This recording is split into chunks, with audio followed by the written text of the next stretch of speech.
Hey guys, it's Sam. It's been a very long time since I uploaded any decent content to the channel. Not decent content, I mean film reviews, which is what I started off my channel actually doing, as opposed to the Call of Duty videos that I did put up originally. Today I'm going to be doing a review of Sightseers, the new film by Ben Wheatley. It's a British film with a British cast, and I think it's absolutely amazing. Sightseers is a story about a couple that go on a holiday together through the just north of the East Midlands, around Yorkshire, to different spots like Crich Tram Museum and a Blue Cave and a big pencil museum, places like that. This for me was actually very reminiscent of my childhood. I had parents that would take us on trips out in the country to Crich Tram Museum per se. I've been there probably about 3 times in my life, and it's one of the most boring places I've ever been. But I'm not a tram fanatic, so I'm not being disrespectful to the people that do like trams. Of course, if you like trams, it's like, I guess it's like tram heaven. So the two main characters, Tina and Chris, are played by Alice Lau and Steve Oram. I believe that they also wrote the story of Sightseers, and it's a comedy that takes place in Yorkshire, as I've just said. What's really funny about this film is the British sensibility and the British sense of humour, which really comes across within it, like the sense of pride amongst people, upper and lower classes going against each other. There's a man with a caravan that they're looking at, and his caravan's a hell of a lot better than their caravan, and so they go in, and he's being rather rude, talking down to them because they are obviously a lower class to him, and they get their own back. The story is kind of similar to that of Badlands, I find. It's not like Badlands. I mean, Badlands is incredible, but it's like a modern day version, a comedy version, British comedy version of Badlands.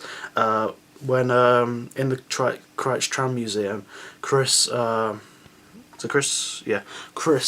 ends up killing someone by accidentally running him over, and that triggers an unfortunate set of events which involve him going around the countryside with his beloved Tina and killing random people who are rude and aren't nice people.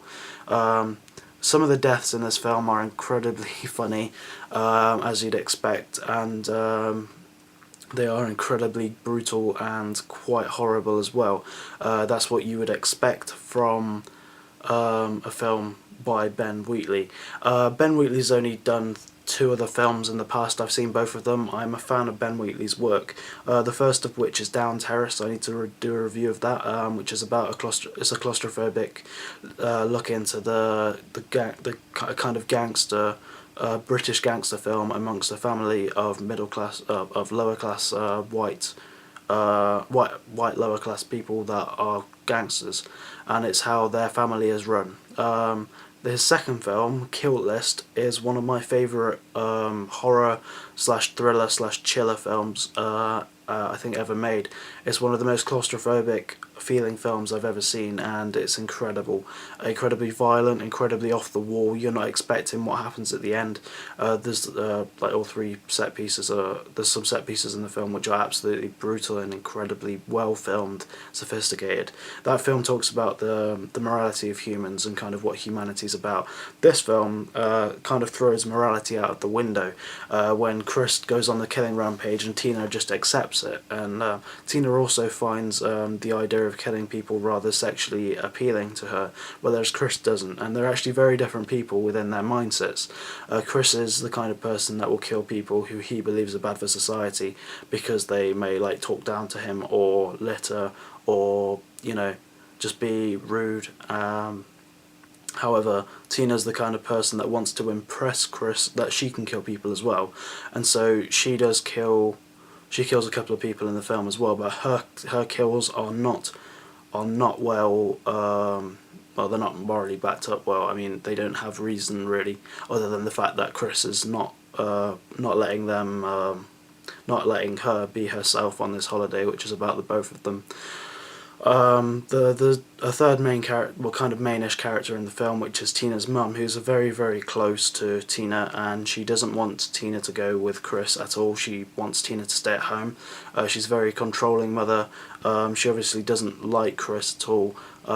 Tina doesn't really speak to her mum much, and they had a family dog. It's one of the funniest scenes in the film. I'm not going to tell you what happens, but yeah, it's possibly the funniest scene in the entire film, and this film is full of incredibly funny things viscerally, and just the comments that the characters make. If you watch the trailer, there are a couple of funny comments in the film, but the way that it's filmed and made is that there's so many other funny moments within the film later on, just throughout the entire film. It's a comedy film, and while it's quite there's a juxtaposition of comedy to violence in the film. As he's killing people, he'll say something funny.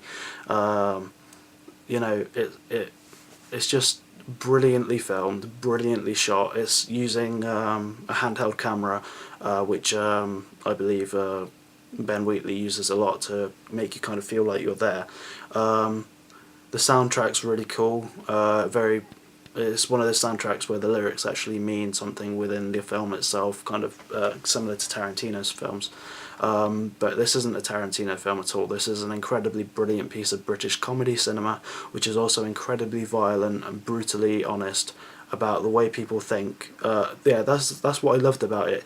When you go out as a person and people speak to you like that, and you're thinking in your head, like they shouldn't be doing that, and you get annoyed and you get really angry, this film kind of does what you would do. So in one instance, one of the people in the Crutch Tram Museum litters, and then Chris gets his own back by killing him.